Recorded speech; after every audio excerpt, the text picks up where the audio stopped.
little kitten just purring away, waiting to tear it up. Hey guys, this is Eric Weingart with Weingart Racing. This video is about taking the S10 to the track this last week. Actually, I took it on Friday, so I'm going to go through with how it did and go through the combo with you guys because I know there's so many new subscribers. I'm going to warn you, the background noise is probably going to be a little bit different because if you zoom in right there, there's 70 geese just sitting there honking. So bear with that. Anyway, nice view of the background too. But anyway, let's get to the actual video here and show you what the truck is. So the truck itself, it's a GMC that it says on here, but it's actually an S10. But this is not an LS. I like LSs, but I like small block Chevy better. This is a 406 small block Chevy. This was built by Nyes, the short block was. I supplied them the heads. These are Brodix Headhunter heads, so they're raised runner 23-degree head. They flew like 350 when I got done with them. I ported the intake to MS90s. It's nice. It has about, I think if I remember right, it's right at 9.9 compression ratio. And this is a solid roller cam I spec'd. It's a 244, 256, duration at 50 thousandths. It's got 704 lift on intake and exhaust. It's got Crowler steel shaft rockers on there. Definitely nice for when you're adding boost to this. And the power adder of choice that's on here is the Torque Storm supercharger. Now I have two of these. If you watch my other videos, you will have seen me chassis down on this truck. With this blower, this being the smaller one, it only makes about 5 to 6 pounds of boost. It has made 679 to the wheels at 7,500 RPM. But it was out of injectors, so I backed it way down. So when you see me running at the track, when I'm explaining things, I'm shifting like at 63, trying not to get to 7,000 because it's really close to being right out of injector. I put the bigger one on when we were on the chassis dyno, so I've got the bigger Torque Storm. It made 809, so a huge difference in power, and I didn't even try opening it up. It still has a stock pulley on it, so you could put a smaller one on this one and get even more boost, but again, I'm out of injector anyway. The injection is handled by, I don't know that I'd ever recommend it, but this is the Holley Sniper Stealth EFI. Now this is their super stealth, so it's got 8 100-pound injectors on it, and I am running it on E85. I have run it on gas, and I'm on E85. Last time I was at the track with gas, I ran like a 1026. Now I'm on E85, and quite frankly, I like it. This is race E85, so I get it in the drum.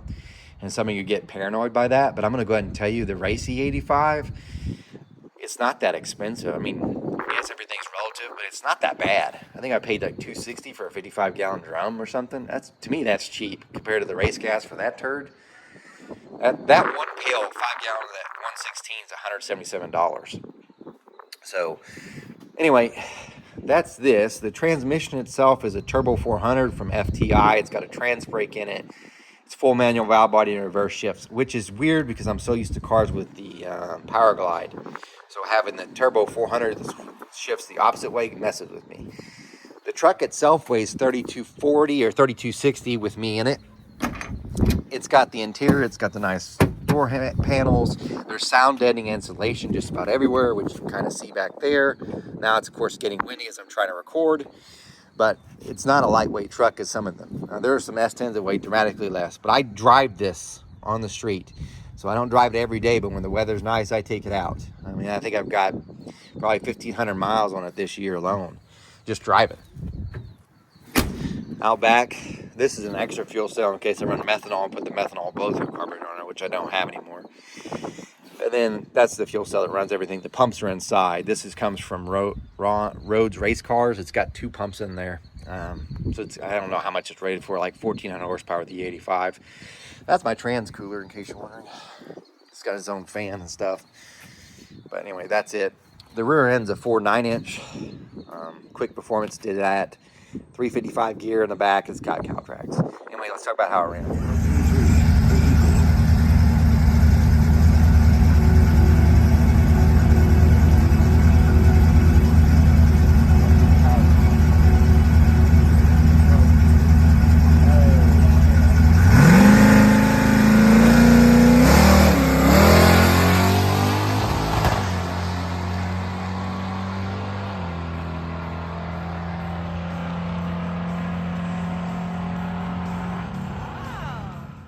This is the first pass. So if you remember last time I was at the track, it went a 10:26 at best.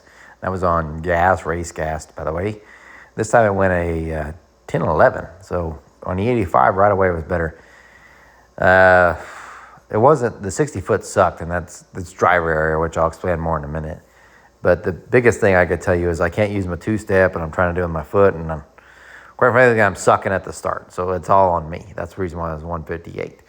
But otherwise, it looks pretty good. So the goal, remember, is to get the truck to run a 10.0. I don't really want it to run faster than, if it ran like a 980 or something, I'm going to slow it down to 10.0. I just want to run 10.0s.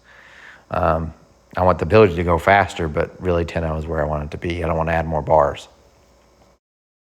This is the second run. Unfortunately, I don't have video for this. The GoPro mount broke, so I couldn't do that. And for whatever reason, I don't have recording.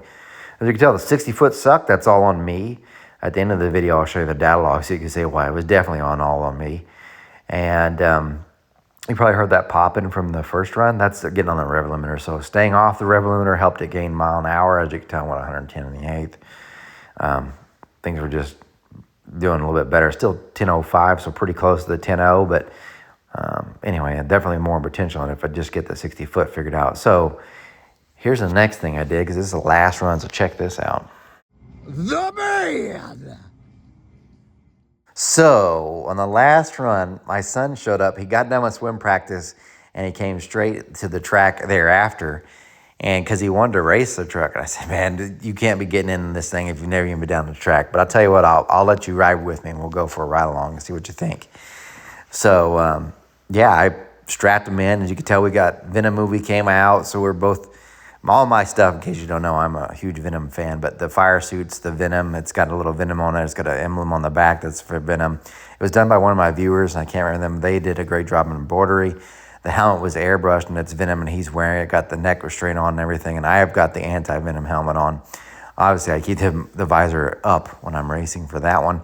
But anyway, strapped him in and said, you know, we're going to run this thing. And, well, we did. So I was definitely harder on the 60 foot, and it shows because it hit hard, harder anyway. It's still not perfect, still didn't get it right, but the 60 foot's the best it's ever gone on 145. And if you look at the time slip, you're going to see it's there. So we'll get to that in just a second. You're going to have to hear my voice for this run. And you're like, I want to hear the truck. I'm sorry, they were playing the rock station, the Eagle in the background. Classic rock. Horrible stuff. But anyway, I had to mute that out, otherwise I'd get demonetized. But we're all strapped in. This is a pretty good one. You could see it. It launches pretty good. And as you can tell, I'll show you on the 60, on the time slip, it actually went the fastest ever gone with him in it. And, well, fastest the truck's ever been. It went 10.004. So right at the 10.0s, we're pretty close to what we can get. And with him in it, too. So he had it at 185 pounds. So, yeah, it's still moving out, that's for sure. But anyway, let me show you the time slip. As you can tell, the truck's looking pretty good. 145, 60 foot. You go at 146, 637 eighth. It's down a few miles an hour, but it's carrying an extra 185 pounds. Things are running great. If it just been me in here, probably would have been in the 9. So, wow, that thing works really well. Now, the rest of the video, I'm just going to show you the data logs and some of the fuel injection stuff, as you can see what was going on. The data log kind of tells you what's going on. By the way, I forgot to mention the data log, but if you go and you're looking at the video following this, if you look, I actually tracked the oil pressure too, because what I did do is I removed half a quart of oil, because last time during the run, the oil pressure was dropping down to like 45 pounds. From the dyno experience, it's not too little oil. Sometimes it's too much. So I took a half quart out. I did an oil change, and the oil pressure is actually better. So I may even run a half quart less than this. It looked really well. But anyway, yep. So enjoy this. This gets you some more of the data. If you're a data junkie guy trying to figure out what to do, this is it. But definitely, this is just one view. Don't take this as absolute. It's just what I did. And it seemed like it worked okay. But anyway, thanks for watching. Remember, I'm no Superman. The rest of this is just data stuff, so enjoy it as much as you can. Also, get to hear the truck run after I do a little change, so you can see what I'm talking about. Okay, I haven't downloaded this since the race, so what I'm going to do is I'm going to go ahead and kick this on, and I'll kind of show you just for fun. This is the sniper stuff. So kicking it on. Download from ECU. On my data. what I'm curious to see, and I'll show the data log in a second, but we'll go to the learn table and see how much it actually was trying to correct. So we can learn table, yeah, I was trying to correct quite a bit. See all this in here. In general, what I like to do is I like it to only correct about 5 to 6%. When it's more than that, I feel like my tune's not quite right. And if we're looking up here, which let me get there, it's trying to correct 9.2%, 8.9 is kind of high. Even at idle was trying to give it more. So idle probably because it was cooler than it's ever been ran. That's probably why it's off there. But yeah, that at the peak, no so bueno. But I actually have a thought on that, and I'm fairly certain I'm correct on this. I think it's out of injector. I'm almost positive it is, because let's just go back to the base fuel. So let me show you this. When you go to the base fuel, you see all this white up here. If you ever have white in your graph, it means you're out of injector. So usually if you got the red, yellow, green, blue, all that, you're good. Pink, you're using a little bit more fuel. When you get to the white, essentially you're out of injector. There's no more there. So just to kind of see, before I go changing anything, what I want to do, just to give you guys a heads up, let's go ahead and file, save configuration as, right there. And what I like to do, as soon as it ever pulls up, there we go. What I like to do is I usually do it by date. You can do whatever way you want. This one's a race, so let's say race. And that was 11-1-2024. That's when it happened. Make sure I'm in the right one. Documents, I am not. Holly. That's the other thing. You got to make sure you're actually in the right thing, because this happens a lot. Configuration files, where you're like, I saved it, and then you can't find it. So that's saved tunes in there. I got it. Now I have it in the right spot. Make sure your directory is in the right thing. You can go back and look and see what I did. So save. Okay, now this is saved. Now what I'll do is I'll go to my learn table. I'm going to transfer all this over. Yes, I want to smooth it, but now let's go back. Let's go to base fuel. We'll see. Yep. See all these dots here in the corners there? That's all the stuff that got transferred. And if you notice, we're in the white section. So essentially it's trying to add fuel, but it can't add anymore. So one of the things that happens, and the reason why the correction probably looks so bad there, no reason for down here, that just wasn't as good. But up here at the top, whenever you're getting close to 100% of your injector, you can add that extra 10%, but it just isn't doing a whole lot to it when you're at the end of the injector. 95% versus 100%, it ain't doing much. You know what I mean? So it ain't making the change that it needs. The point being is you just need larger injectors. It's a clear sign. But I'll go ahead and transfer this anyway, just for fun. But there was something I needed to change anyway. On startup, I cannot stand it. And I see a bunch of fuel-injected guys whose cars do not start easy. And I was talking to Chief one time, and I think he said, you want to get a good idea of how good someone's tuner is. If their car you flip the pump on and it starts up, there's a good tuner. But anyway, this is close. It's just not perfect. So it needs more fuel. So I'm at 250. I'm going to go 260%. And then I'm just going to do USB link. And then I'll send it to the ECU, sorry. I don't know why my thing is not focusing as good as it did. And that's it. I'm going to close that. Turn it not to be online. And then let's look at the data log. Here's the data log. This is from the second run, which is a 10:05. Only made 3 runs. You can kind of see what's going on, or hopefully. You can tell the driver's got some problems. That's me. In case you're wondering, what do you mean? See that green line? That's the throttle position. So it doesn't have a 2-step, and that's really what's holding me back. And I know you're like, well, the Sniper can do a 2-step. I don't know if I mentioned this before and how I'm doing the editing on the video, but one of the big disadvantages, I don't have a 2-step on here because I had it on before with the Power Glide, and there's some kind of ground fault or something going on. But what happens is it re-engaged the trans brake about 20 feet or so down the strip before when I had it on, because it's getting some kind of ground impulse, and that's triggering the trans brake again. So I just removed it, and the thought was, well, I can just do it with my foot. So as you can tell here, I'm kind of flatlined here because it's up to about 4,400 RPM.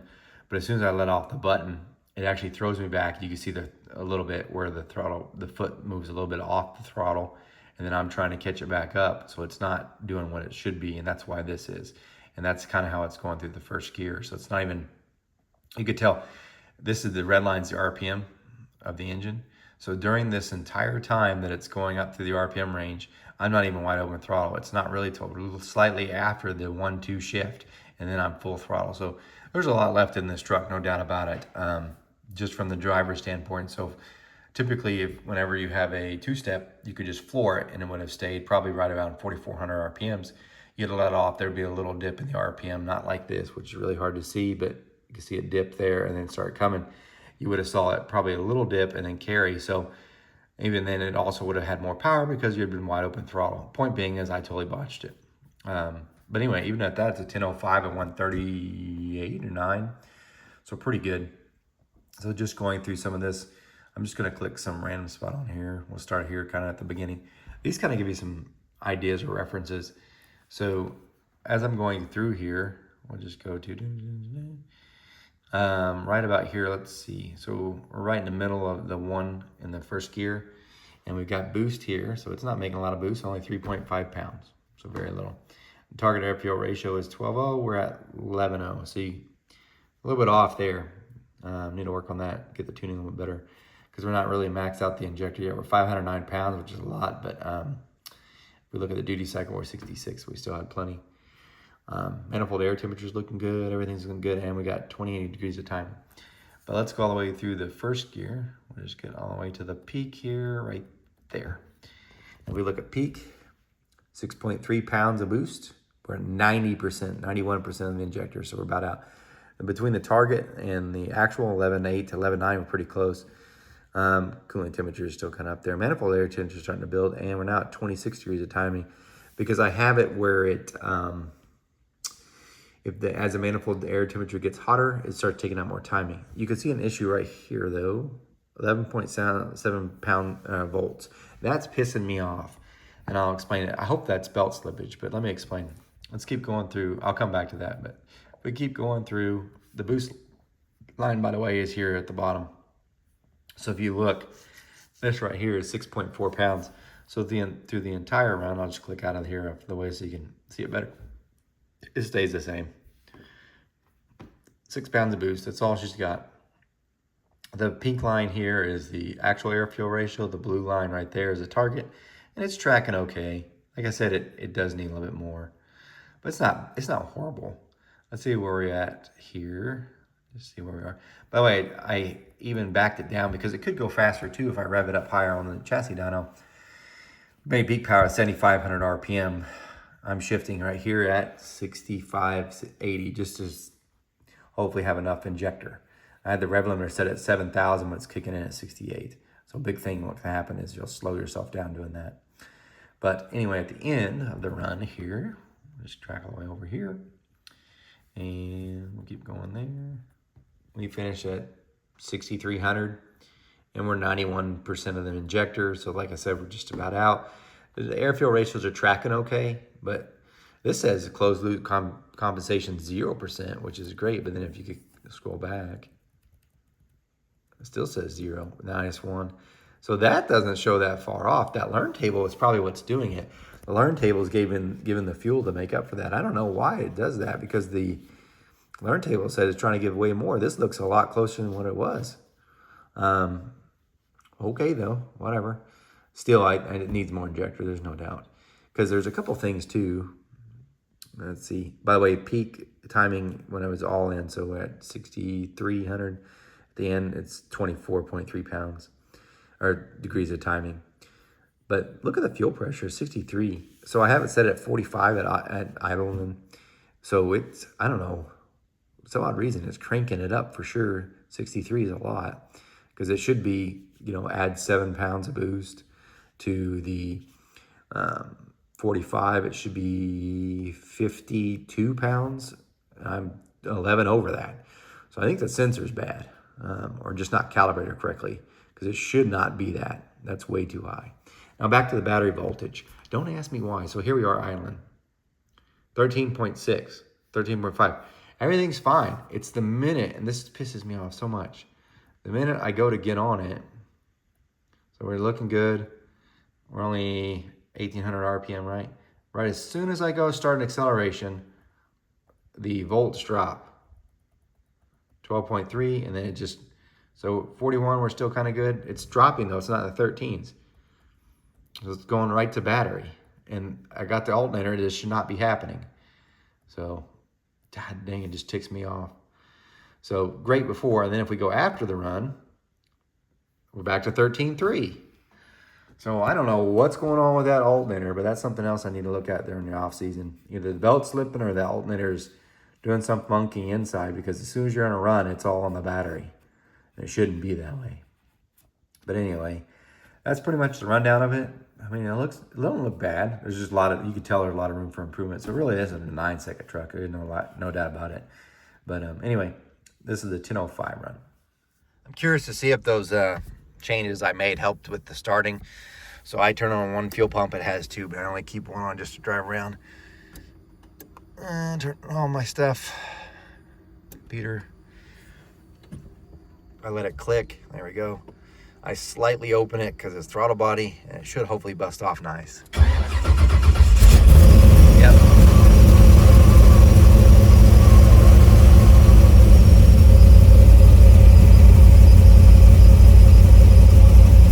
So yeah, it starts up nice.